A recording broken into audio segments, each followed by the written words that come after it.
Hi, everybody. Welcome to tonight's session on working virtually. We at SMEAL, I'm Sherry, I'm part of SMEAL. We're really excited to have Delaney joining us. She's from ALKU, and she's going to be talking a little bit about their own experiences on moving virtually and how to be successful in working virtually. So I hope you all are really able to get a lot of really useful information on how to kind of navigate this new world we're all in. Just as a reminder, if you are here for BH97 credit, I will be on the session the whole time. So minutes do count for how long you're on here. So we are tracking that. So please make sure you're on for the entire duration. Also, Delaney said, if you have any questions at all, please do put it in the chat feature. I will be monitoring that and then asking the questions so that she can answer those to make it move along a little bit more smoothly. So with that, I'm going to turn it over to Delaney and she's going to get us started.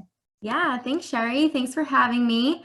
I'm going to go ahead and I'm going to share my screen with everybody just so you all can follow along. Bear with me for 1 second. But as Sherry said, my name is Delaney and I am with a company called ALKU. So we are a staffing company headquartered right outside of Boston in Andover, Massachusetts, with offices in Nashville, in Charlotte, and in Northern Virginia, right outside of DC. So I know this information, or this information session, I should say, isn't really geared towards ALKU specifically, but today what I'll be doing is relating a lot of the, best practices that I'll be talking about to ALKU and how we've kind of navigated this virtual world together. But as Sherry said, I do have some content put together for everyone here, but please, please, please ask questions. Don't be shy. I can't see anybody if that makes you feel better. But I find that these sessions, especially now that we are all virtual, are definitely best when it's kind of interactive. So before I dive into the topic today, I'll be going over a little bit about myself. I graduated from a small school in Rhode Island called Bryant University. When I was in school, I was a marketing major. So I liked marketing, I liked working with people, but I actually ended up getting an internship in the human resources space. I actually had about 3 or 4 of those human resources internships, gaining experience, in talent acquisition, in benefits, in training and development. So I knew that a lot of the skills I was learning on the marketing side of things through my degree would eventually be, transferable into a career in the human resources realm. So I heard about ALKU when I was in college. One of my best friends, his name is Zach. He was actually our first ever account management intern. So he was part of our sales internship program. He had always talked to me, about ALKU and how great it is and how I needed to work there, but I wasn't necessarily interested in the sales side. I was more, like I said, marketing, human resources, training and development. So November of my senior year rolled around and I needed a job. So I reached out to Zach just to see, what's going on with ALKU. I know you're super fast growing. And Zach passed my resume along. So I ended up interviewing at ALKU in November and actually receiving a full-time offer to join ALKU right before Thanksgiving of my senior year. So started at ALKU full-time on the internal recruiting team. At the time, ALKU was probably about 115 full-time employees, and I think that might be being generous. And, fast forward to today, almost 3 years later, we are at about 300, and we'll be at well over 350 with our summer hiring class. So super excited about that, and it's been really cool to kind of be a part of that growth. Internal recruiting didn't really exist before I started. So it was myself, a coworker, and my manager. And we've since gone from a team of 3 to a team of 10. So internal recruiting was going really, really well. I was reviewing resumes. I was phone interviewing candidates. I was taking them through the interview process, hiring, onboarding. And I really, really, loved what I did. I loved talking to candidates over the phone. I loved being a resource if they had questions about their resume, interviewing, whatever it may be. But due to the continued growth of ALKU, we kind of live by the motto, multiply by divide. So my manager approached me about a year ago, actually, and she said, things are going really, really well on the internal recruiting side.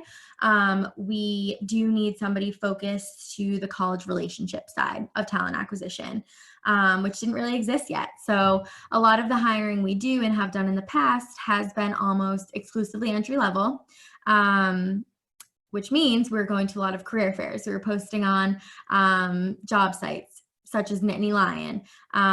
So this world was kind of unknown, but we knew that we needed somebody to oversee all of our sales sponsorship programs, host sales competitions, go to career fairs. So since it was, a really cool opportunity, I was able to kind of build this role, build this world. And I recently had a coworker join me. So now we're a team of 2 and soon to be a team of 3. So since, I had been promoted to a senior role, I had been accepted into ALKU's Futures program, which they recognize as the next layer of leadership. So it's a group of 20 or so people who leadership has identified as people who, should start learning some leadership skills before they get into a leadership role. So that was awesome. That's definitely probably one of my favorite things that I've done at ALKU so far. And then this January, I actually received my roadmap to become a little bit of a plot twist, but internal recruiting manager. So organically, we continue to grow, new roles continue to pop up. So I started in internal recruiting, switched gears to the college side, kind of got that up and running. And I'm actually going back to internal recruiting to be the manager there. So it's been a great run so far. I'm excited, to continue my career with ALKU.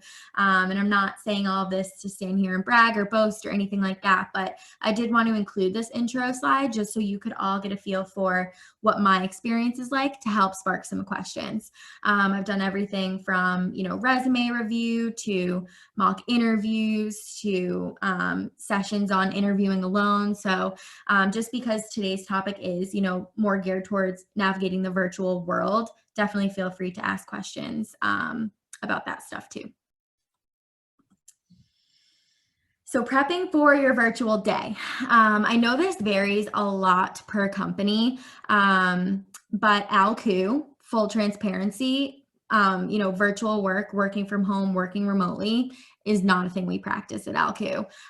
We are really big on our culture and being in the office and working together collaboratively. Our office setting is, it's a big room and everybody's on the floor together. So it's not like we have cubicles or anything like that. So like I said, super, collaborative environment.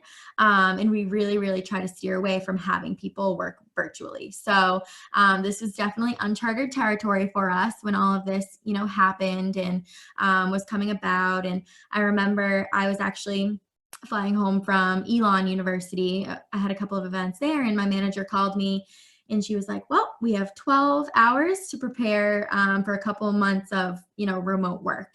So that was kind of, I don't know if overwhelming is the right word, but just unknown. We had never done it before. My team specifically hadn't done it. ALKU hadn't done it. So today I'm really just going to go over, what has worked for us so far. I've done a couple of these presentations so far with some other schools as well. And, feel free to chime in too if you have friends who are working remotely or family members and they have some best practices. I'm happy to chat about those too. But prepping for your virtual day. So we all prep, for our day as is, whether you're going to school, whether you have sporting events, whether you have group projects to be working on, an internship. You never really leave one day not knowing what's happening the next. But I have found in these last, 4 weeks now, almost a month, that prepping for a virtual day is almost even more important than prepping for a day in the office because, and I'll get to this, I don't want to jump too far ahead, but distractions when working from home can really, really steer you off of your to-do list, checking your calendar, all of that. So I'll go over some tips that I've personally found to be helpful. And I actually reached out to some of my coworkers as well in different groups, some of our sales teams, some of our corporate teams, to find what's been working for them. So first and foremost, paying attention to your calendar. So I live by my calendar. Even when we are in the office, it's color coded, everything's on there.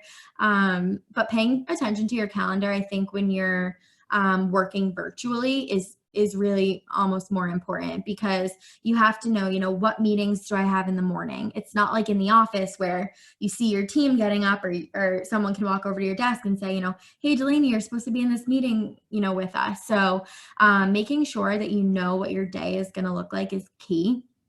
So knowing what meetings you have first. Do you have everything prepared for those meetings?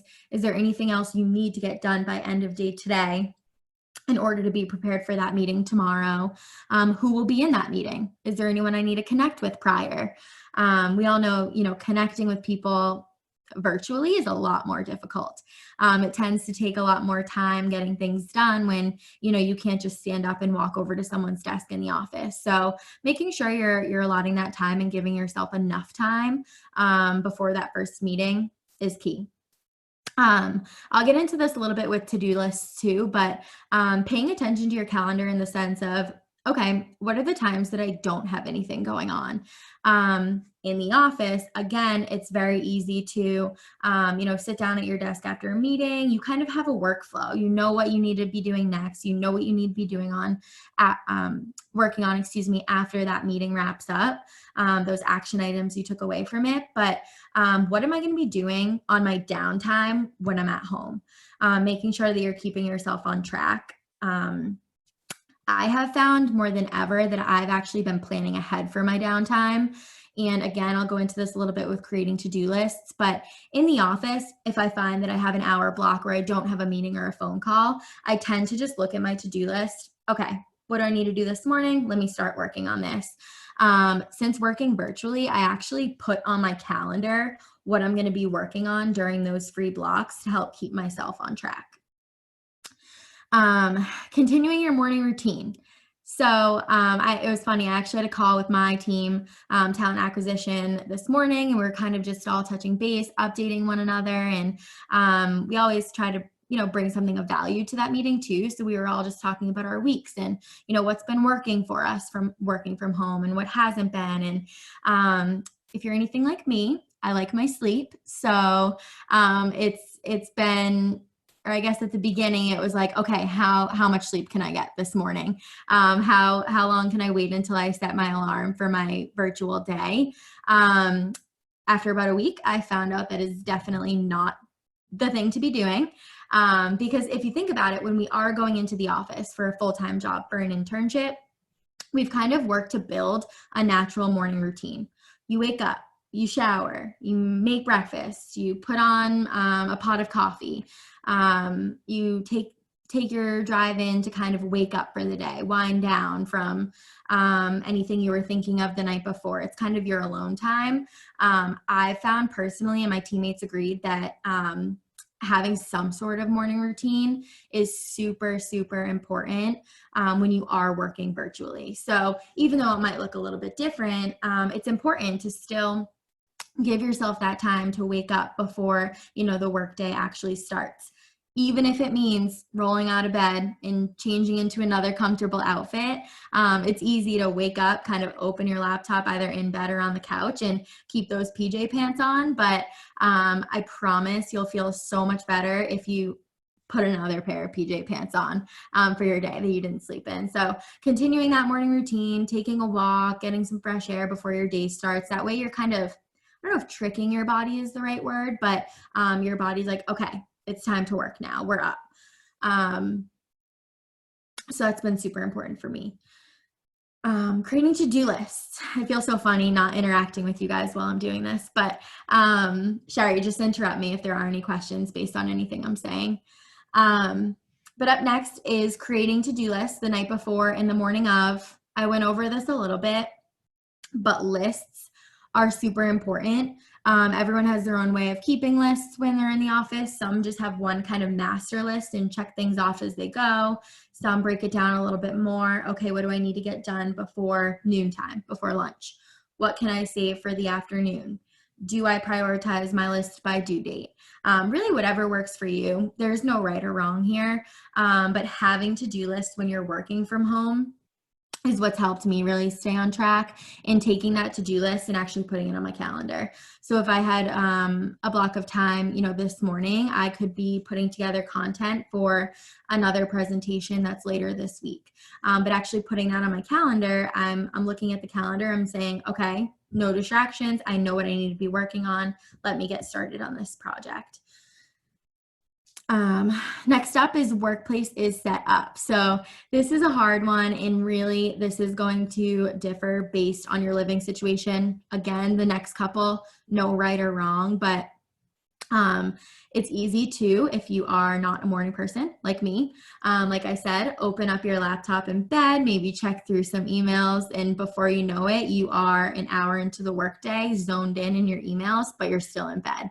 Or maybe you made your way to the couch, same thing. Back to the whole kind of tricking your body or training your body, I should say. There should be one place that you're working from for the majority of your day. I'm not saying don't switch it up at all, but and have everything there that you need. Essentially, treat it as if it's your desk. I mean, don't get me wrong, you guys, I live in a 1-bedroom apartment in Massachusetts, so there's not a whole lot of space to be working with here. I don't have room for a desk in my apartment, but I've kind of created a workspace for myself on my high top kitchen table.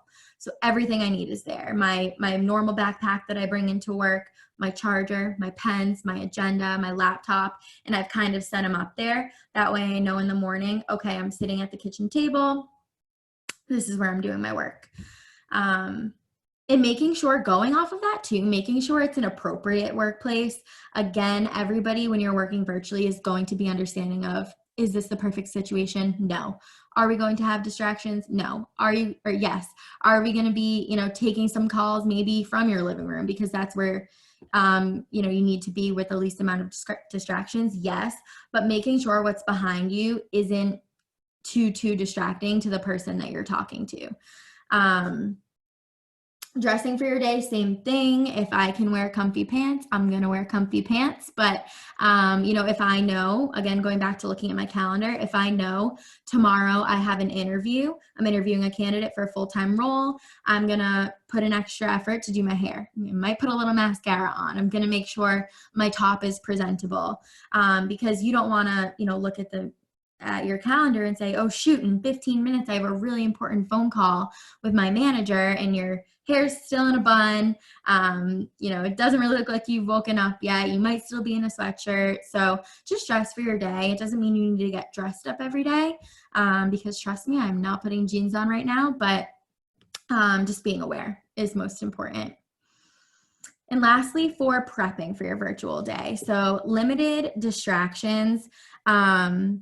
It was funny. Yesterday, we actually had a company-wide meeting. We call it our morning workouts. It's not an actual physical workout, but it's every other Tuesday, and we all get into the office at 8 a.m., and it's led by different people, but they're usually a hot topic. So, for example, we've had some in the past on, communication in the workplace, some more specific to, specific jobs within ALKU. And yesterday, it was cool. It was actually kind of just an open format on, what are we struggling with working from home? Can we bounce ideas off of each other on how to improve that? Anyone have specific questions on working from home? And the icebreaker that they did to start it was anyone with an embarrassing kind of work from home story, speak now. So everyone was laughing and, telling different stories of their pets chiming in or their parents not understanding that they're still working and trying to talk to them. So I put limited distractions on here. I know it's inevitable. We're all going to have distractions. If your dog is at home, how are you not going to hang out with your dog during the day? But keeping in mind, maybe it's not the best idea to have Netflix on in the background when you're working. or if you do live with roommates or a significant other or your parents, letting them know, hey mom, I actually do have a really important scheduled call at 11. Is there somewhere, in the house that you'd rather me go for this call? Kind of taking that initiative so that the distractions are limited for you.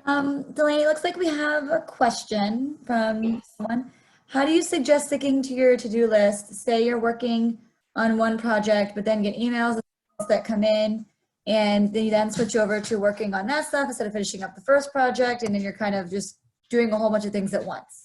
Yeah, that's a really good question. I think that can apply to being in the office too.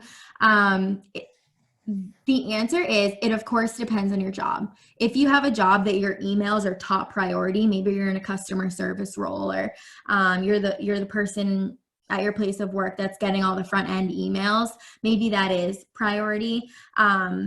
Since I'm on the talent acquisition team, I am getting emails about, interview feedback, about new candidates, about new processes constantly. And it's so easy to look at those emails, but I would try, if it's not priority, I would really try. Sometimes I even X out my inbox if I'm working on another project. So I think if you can, really trying to avoid checking your email, even if it's for a shorter period of time, 20 minutes. Okay, check it. Is there anything I need to do right this moment? Otherwise, if it's on my calendar, my brain kind of looks at that as, okay, whatever's on my calendar is taking precedent over what's coming through or coming in my inbox right now. All right, just stop me if there's any others. Next up, we have making the most of your virtual day. So I put here SMART goals. I know this is a term that's used a lot on different college campuses by different professors, different career centers, and really, this is my own definition, so take it with a grain of salt, but these are goals that are absolutely attainable. They're realistic, they're measurable. They're not goals like, I hope by the end of this work from home period, I've been able to finish X, Y, and Z. It's, okay, by tomorrow afternoon at 3, I know I'll be able to finish this project or meet this goal. So I found, since you're not in the office and you don't really have others holding you accountable as much as you would when you're there, setting these SMART goals for yourself is huge. It's not like I'm saying to my team or the girls that I mentor, make sure you're setting your SMART goals, but I do encourage the girls to set those, because I think it'll help them make the most of their day. Making every single meeting on time. So again, full transparency. The first couple of weeks at ALKU, this is a little bit rocky. Again, you're not, standing or sitting with your team, seeing everyone else get up and walking to that meeting. Or, the person that you're meeting with from accounting can't just run over your desk and say, Delaney, we're supposed to be meeting right now. So it was funny, a lot of people were jumping on to calls late, and of course it's understandable, and we get that they're being, they're acclimating to their new work from home lifestyle in the meantime. But they'd always say, in the office, I'm never late. In here, I got zoned into one project and I totally forgot about this meeting. So again, just really trying to keep an eye on your calendar. Like I said, I live by my calendar, and I've been guilty of this since working from home too, where I have gotten so zoned in and I'm 2 minutes late for a meeting. And making those meetings on time too. Of course, it's always important, but virtually making those meetings will just, show everyone else how on top of your schedule you are, and you'll really be able to lead by example. Email and Slack notifications turned on. So this kind of goes against the answer that I just gave about distractions. But if you think about it as a whole, right? Again, in the office, people are probably emailing you less if you're in the same office as them, because they can stand up if it's a team member. They can just shout over to my desk, hey, Delaney, what do you think about X, Y, and Z? Whereas, working virtually, of course, we try to call each other in Zoom each other, so we have that face-to-face interaction. But just, it is what it is, that when you're not in the same office as someone else, it takes longer to get things done. So what Slack is, and I should have explained this quickly, but it's kind of our internal messaging system. So instead of sending an email, it's quicker to just shoot a quick, more informal Slack message to somebody. And I typically don't have my Slack notifications turned on when I'm in the office because I do find them distracting. And I know that if it's urgent, someone can just walk up to me. However, I have found that when I'm home, I leave my volume on my laptop up, which drives me nuts. But, and I do have my Slack notifications and email notifications turned on. That way I can hear and see when an email comes through. Lastly on here, utilizing face-to-face interaction. So this was a big topic this morning when I had that team meeting with all of talent acquisition, and that we were just saying, you know, it's easier to shoot a quick Slack if it's a quick question you have for somebody, but that face-to-face interaction that we're so used to having in the office is just not there. So making sure that even if it is a simple, maybe 2-minute question, calling somebody via Zoom, or I know I've FaceTimed with a couple people, just so you do get that face-to-face interaction, and you can make sure that you're continuing to build that relationship. And I guess you're not losing touch and making sure that you're on the same page. I put on here pro tip, taking mini mental breaks. So if you think about it, you know, if you're in the office, likely, and again, each company differs. So I'm just talking to ALKU. We don't really have set breaks aside from lunch built into our day. It's not like from 10 to 10:15, everyone get up and take a break. But in the real world, you know, these breaks happen naturally. A friend, a coworker might walk over to your desk. Maybe you chat about your weekend for 5 to 10 minutes with that coworker. On your way to the bathroom, you're walking through the hallway, you run into somebody, you end up having a 5 to 10 minute conversation in the hallway.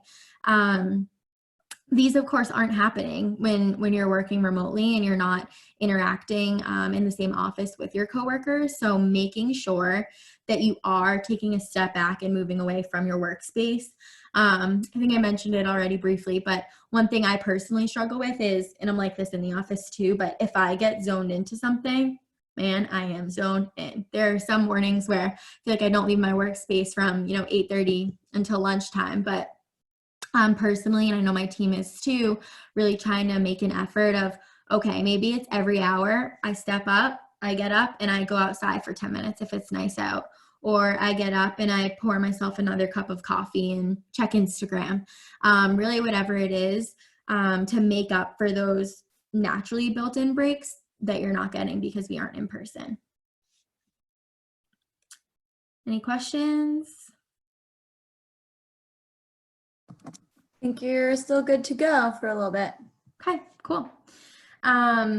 Working from home, have fun working from home, tips from the ALKrew. So I actually went in after that morning workout that I told you about earlier. I went in yesterday and I added a couple of slides here. I was taking notes through that meeting just so it's not, all of my advice that you guys are hearing. I wanted to put together some advice from other coworkers too, things that might be, working for them and their teams. A common theme that was coming up was video calls. So, of course, Zoom is our new best friends. I'm thinking that's the same for all of you who are taking, online classes right now, attending sessions like this one. We're having video calls more than ever right now. So some tips and tricks that were coming up yesterday during these. The first one is mute yourself when you're not speaking or actively participating.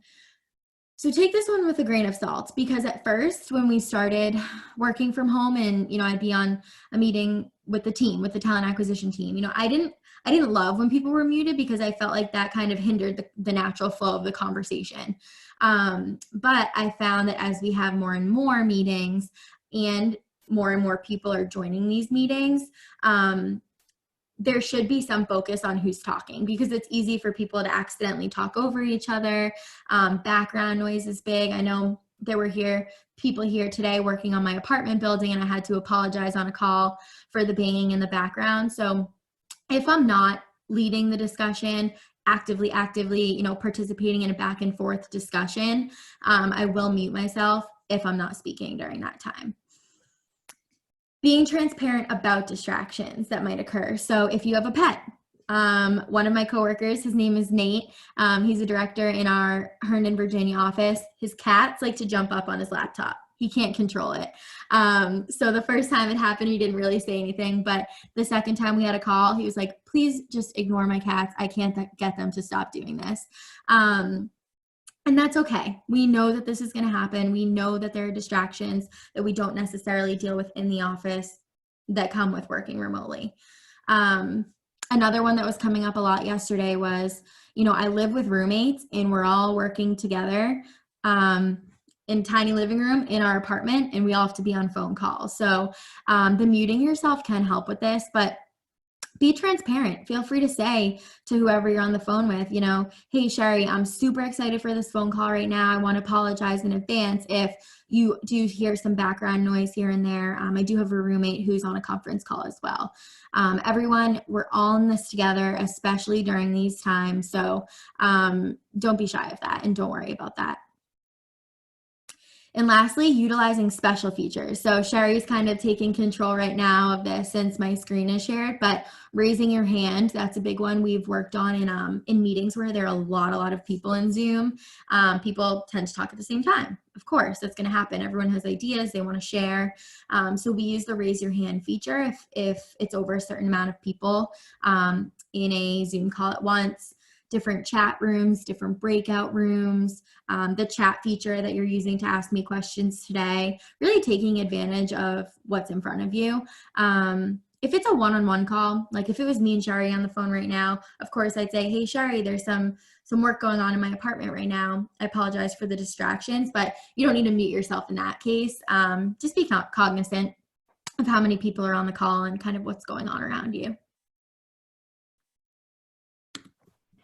Delaney, I have a quick question about kind of staying motivated. So obviously, looks like this virtual world might stick around for a little while. So whether it's school or for work, how do you, keep yourself motivated and keep yourself on this schedule when it's easy to get distracted from all of just kind of being at home and in that environment? Yep. That is something I'm actively working on for sure. One thing that I've been doing this week is I write out my day, not only work-wise, but what I'm going to do during my breaks. It seems a little bit crazy and a little bit maybe over-organized of me, but I found it helps if I know that, after work on Thursday, that's going to be my laundry time. After work on Monday, that's when I'm going to clean my bedroom, whatever it may be. That way I know that, 5:30 comes, I have something to look forward to, even if it is cleaning my room or doing laundry. I am not someone who enjoys running. I will be the first to say that.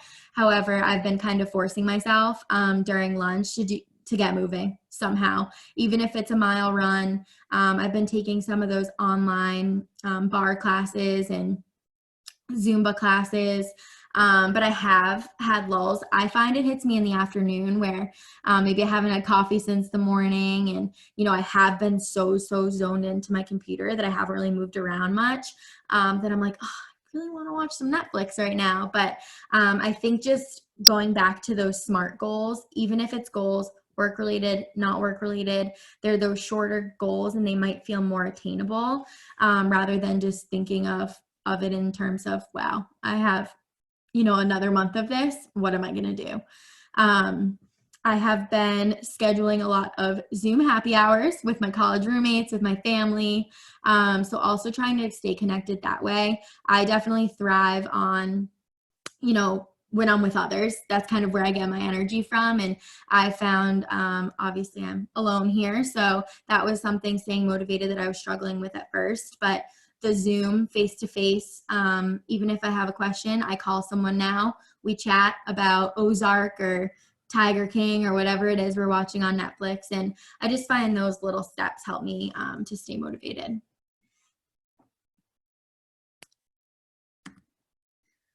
Right.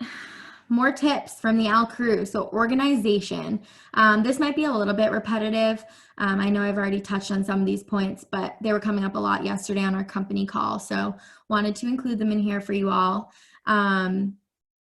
Some people yesterday were saying, quite frankly, I'm not the most organized person. I'm not a list person. I don't color code my work calendar, my emails, but being at home has kind of forced me to figure out some sort of organization method for me. So touched upon this in my last answer, but planning your day, both work and personal. I think we've gone over work enough here, but I know I'll use my coworker Liz. She's awesome. She's our talent acquisition administrator. She actually shared this in a meeting recently where, her and her boyfriend were making, lists of activities that they were going to do after work every day. So, 5:30 hits on Monday. They have a gym in their home. They're going to work out in their gym, and then they're going to do yard work. She felt that helped her stay organized throughout the day because she knew, what was going to happen after work hours wrapped up.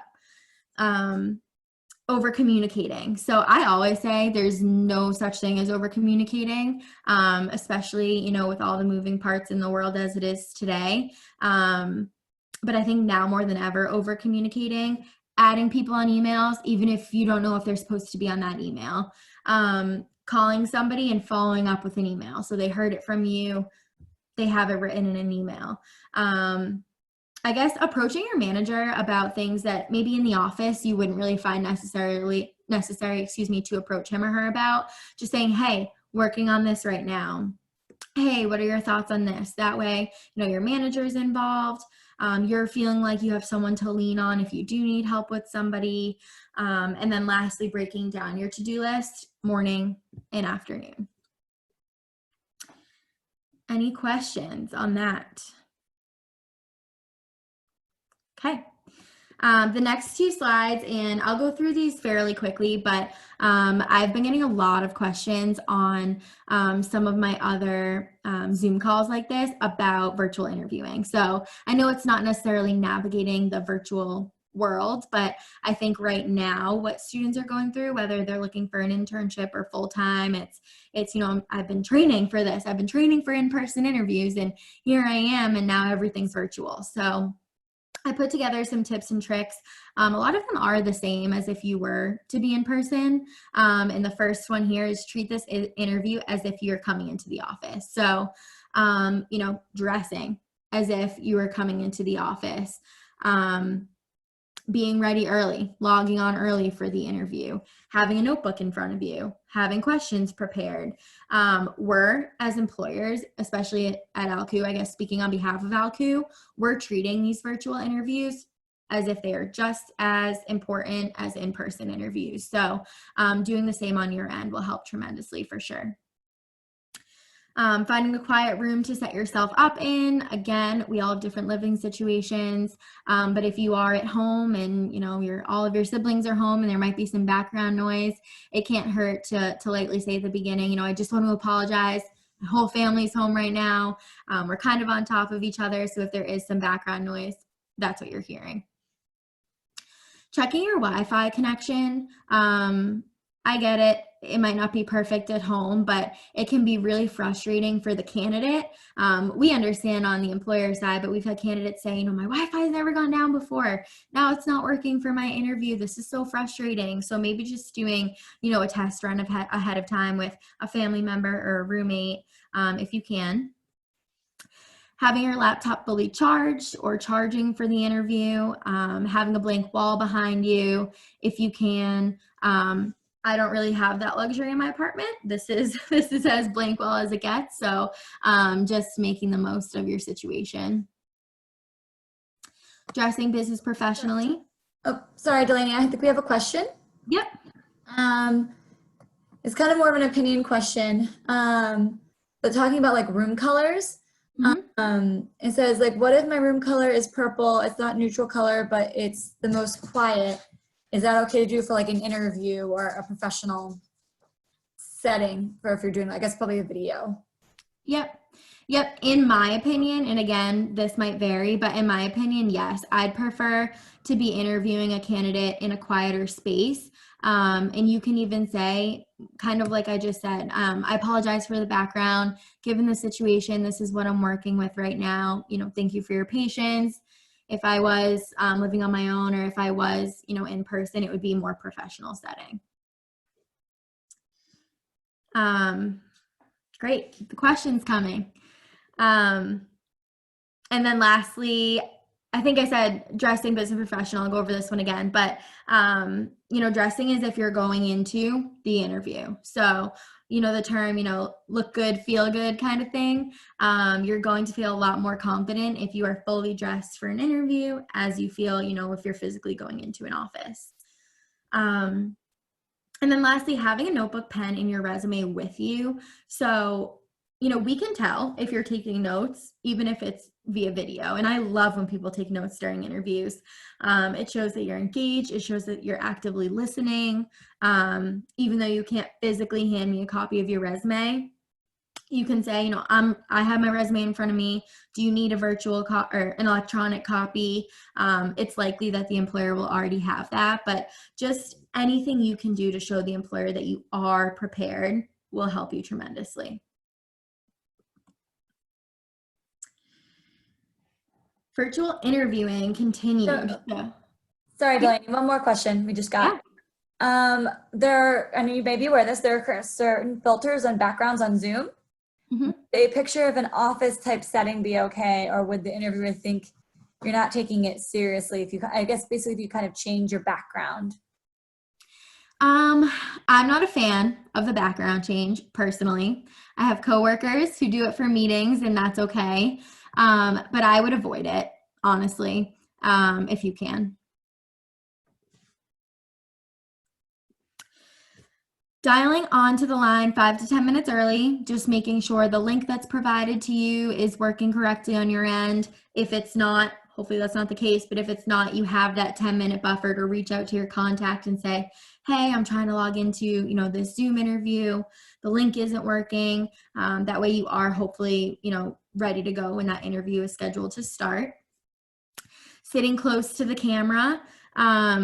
So kind of like I am right now, just you don't have to be too close, but you don't want to be far away. If you're up close, it makes it feel like more of a personal conversation as it would if you were to be in person. Maintaining good posture, avoid leaning back in your chair. Responses should be between 30 seconds and 2 minutes. This goes for in-person interviews, in my opinion, as well. You want to keep it concise, but, provide enough detail at the same time. If an interviewer ever wants you to elaborate, they'll just ask. Looking at the interviewer, not yourself. So it's easy when the camera's up, to look at yourself. Do I look okay right now? Do I look presentable? But really just paying attention to the interviewer so that, he or she knows that you are actively listening. Avoiding filler words as you would in person. And then lastly, mannerisms and posture. You want to be sitting. You don't want to be pacing back and forth answering the question. You don't want to be slouched. You just want to look presentable. And that is all I have for you today. I know we have about 15 minutes or so left, so definitely open to answering any other questions, whether they're about working virtually, interviewing, resume, thoughts on Tiger King, really whatever, whatever you guys are curious about. Yep, it does look like there's one more question for you here. Okay. What is your preference for eye contact? Staring into the camera to look like you're looking people in the eyes, or is just looking at the screen fine? I think just looking at the screen. I catch myself doing that too, like right now. Sherry and I are to the right.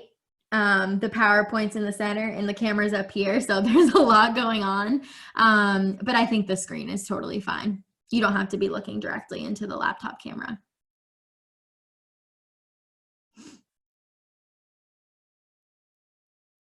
Anyone else? Yep, one more. Do you have any suggestions on good ways to stay connected with companies, especially since companies aren't really coming to campus and working remotely? Yeah, for sure. I mean, a lot of companies, I know some of you are tuned in here for a class. Some might just be joining because you were curious about the topic, but a lot of companies are doing virtual events. I know ALKU specifically, we already have about 30 or so virtual events on the calendar. So these are definitely recommended if you are still, actively looking for a position, actively looking for a full-time job, really whatever it is. I'd recommend doing that. LinkedIn, I don't know about you all still being in school, but my LinkedIn seems to be busier now than ever before. I feel like people are posting, people are interacting, asking questions. So really making sure your LinkedIn profile is up to date. And that you are seen as active on LinkedIn, and then still utilizing your career center. I'm not just saying this because Sherry's on the call, but they're in constant contact with all of us. I know I've had a couple calls with Sherry, with some other contacts at Penn State, asking, are we hiring? What's our interview process look like right now? What tips and tricks do you have for our students? So keep in contact with professors, career center, professionals, and I guess even your peers, peers who might have an internship or full-time job lined up may be able to put you in contact with someone who can help. And then Delaney, I know if you'd like to share anything about where your company's at currently on recruiting, feel free to do so as well. Sure. Yeah. So this is a hot topic. This is also ever changing, as is everything else in the world right now. But our latest update on hiring. So we hire for our entry-level sales positions and our sales internship program. Of course, as our sales teams grow, so do our corporate teams, such as, talent acquisition, marketing, finance. But right now, where we're at with everything going on, we're no longer hiring for our sales internship program, not because we're on a hiring freeze, but we actually filled the program the first week that we were working from home. So we're actively interviewing and hiring for fall internship positions and winter internship positions. And then in terms of full-time right now, we are taking candidates through the interview process, the full interview process virtually, of course. However, at this time, we aren't delivering offers quite yet. Given the current climate and how things are changing every single day, we've stopped actually physically delivering those offers. But our message to those pool of candidates who do really well throughout the interview process is, on the back end, which is true. We're actually keeping a master list of students that we plan to follow up with as soon as we're told that we can start delivering offers again. So take advantage of this, you guys, whether it's at ALKU, at a different company. If they are interviewing, if they're hiring, that's amazing. But even if they're interviewing, because they will need help when this is all over. So continuing to expand your network and kind of get your name out there will help you.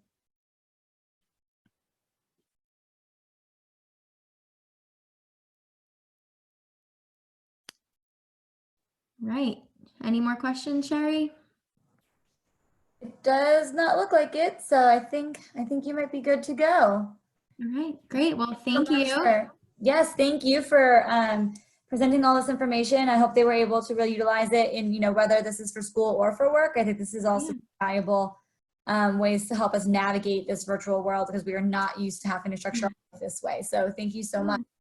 Yeah, and if anyone has questions, Sherry, feel free to share my contact info and I'm happy to help. Sure, definitely. If anyone does would like that information, feel free to email me or email the Business Career Center at careers@smeal.psu.edu and we can get that over to you.